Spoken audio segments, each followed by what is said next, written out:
Well, good morning. This is one of the rare occasions where we're going to start out in the shop.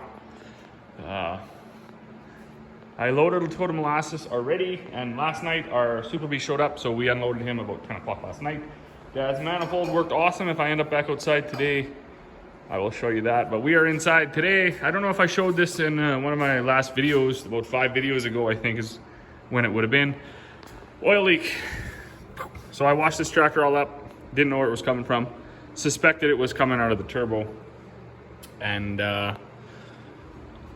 so we come back into, like yesterday,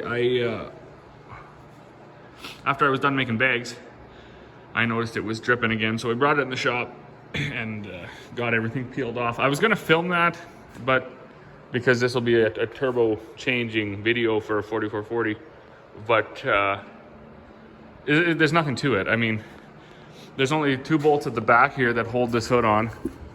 And then there's these quarter turn spring loaded pins that hold the front down. As far as stuff you got to take off, if you have a loader with a bracket, that's that. That's the battery cover step for the driver's side there, or where the door is. Side shields for the hood, air intake, couple of guards or cosmetic things. Then you just get with it. So unfortunately, I don't know why this is either. Mechanics can probably explain it. So there was 4 bolts that were going to be scary to take off because they're right on the exhaust manifold. Going to be hard, going to be tight, going to be rusted. Everything came off except for this one. And you know, of course it was one at the back. Of course, you imagine with the turbo sitting on here, that one's hard to get at. Anyways, the other ones came off no problem. Even these ones came out no problem. These ones up here came out no problem. And this last one broke off. So I just finished welding the nut on there.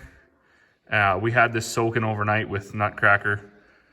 Hopefully it comes out. This is the old turbo.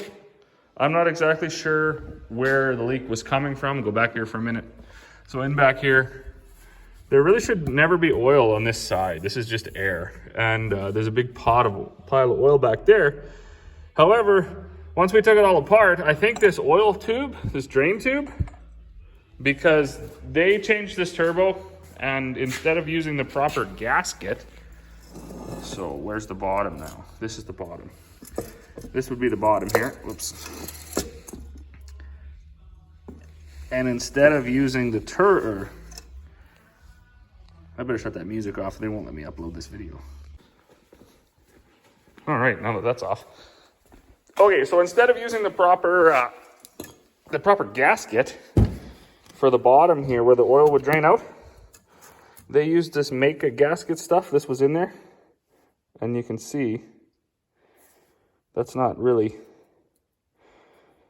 they didn't really do a good job. So, and I don't expect it can take the heat either. So we expect that probably is where the oil was coming from. If you look down in here, it's a bit shiny, so I think there was oil going through here too, which would be a sign that the turbo was leaking. The other thing, and I don't know, I thought turbos were supposed to be tight, and if you listened,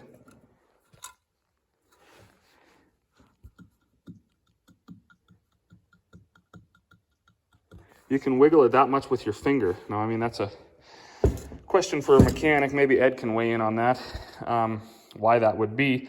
But I don't think it's supposed to wiggle like that. And because of that, we are going to change it anyways. It's already out. I had bought a brand new turbo for Leon. That's what it says here. Turbo for Leon, brand new. Got it from All States Egg Parts out of the States. If you're watching this video and you're up in Canada and you're farming and you don't know about All States Egg Parts, that's definitely a good place to get your parts. We get a lot from them. It kind of contradicts my shop local thing, but the thing about shopping local is I don't really think that just because a dealership is local to your area doesn't mean they're local. Like, you know, local means locally owned also, not just that they're beside you. So we don't get to, I don't feel too bad. You get way better deal on stuff. You got way better support on stuff. This turbo, I think, was probably half price. I've bought a ton of stuff, hydraulic motor or hydraulic pumps, some lights, some cosmetic stuff, all from Allstate's Ag Parts. Their shipping is great, their prices are great, and their support is great. So you pretty much have to support them. And I find up here, whenever you order something, it's always 2 or 3 weeks out. Anyways, if you order through Allstate's Ag Parts, it's like here within a week. So, or it used to be before the supply chain crumbled. Anyways, that's not really has much to do with turbo. It just has to do with that these people are awesome. So I'm going to, once this has cooled down enough, I gotta try to get this last nut out, and then it'll just be reassembly. So nothing was really hard to take off.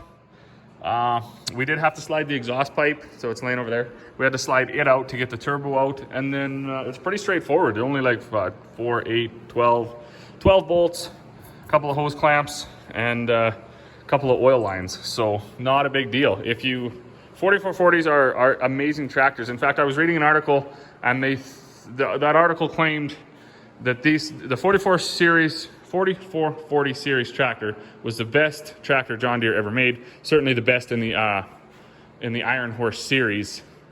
A couple things about them, right? The dual PTO. Not all tractors have that. So it's got your 540 and your 1000. I think they might have been one of the.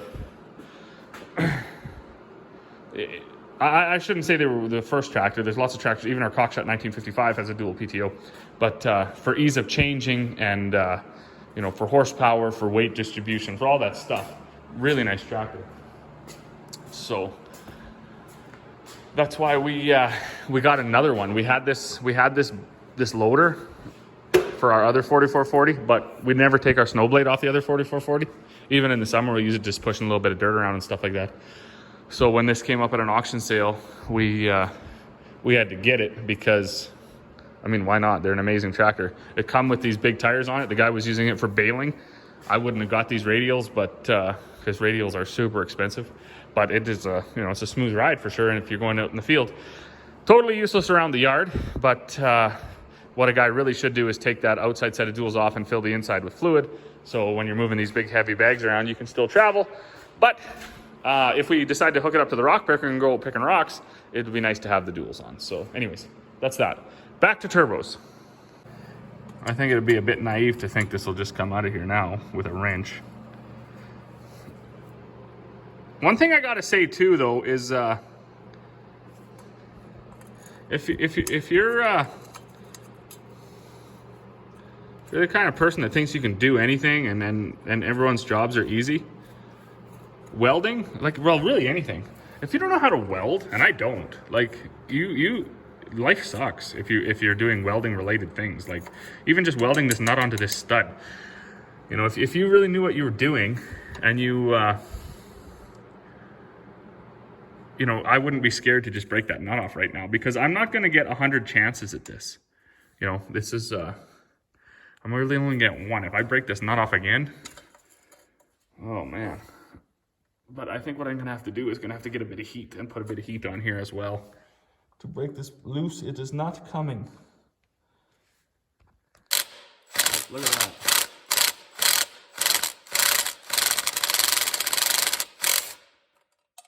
Oh, just broke my nut off again. Shit. But I think it was coming. I don't know if it was coming or not. As I say, it's hard to weld nuts on stuff. I don't know where my nut went. I thought it was coming. Maybe it didn't move at all, I don't know. All right, so I'm pretty much on cloud 9 at the moment. After 2 failed attempts with my welding the nut onto the stuck bolt. Check it out. I did it. So I'm pretty excited about this. Probably gonna go and enter myself into a welding competition, but we're ready to roll. So I got to cover this hole here again, and then clean up. There's just a little bit of slag went on here. Knock that off. Get this all cleaned up, and then we'll be ready to reinstall the new turbo. Okay, so the new turbo is in. These parts weren't oriented right, so we have to loosen these these bolts in here and turn it, and then loosen these bolts on this side and turn this piece to get it lined up right. Then hook up your oil lines, put some oil in the top, give it a spin so it lubes. Now we got to clean up the exhaust pipe, bolt it on. The transition piece was around here somewhere. That was pretty hard to get out, but we got it out and cleaned it up. So once we slap that all together, we will be able to start it.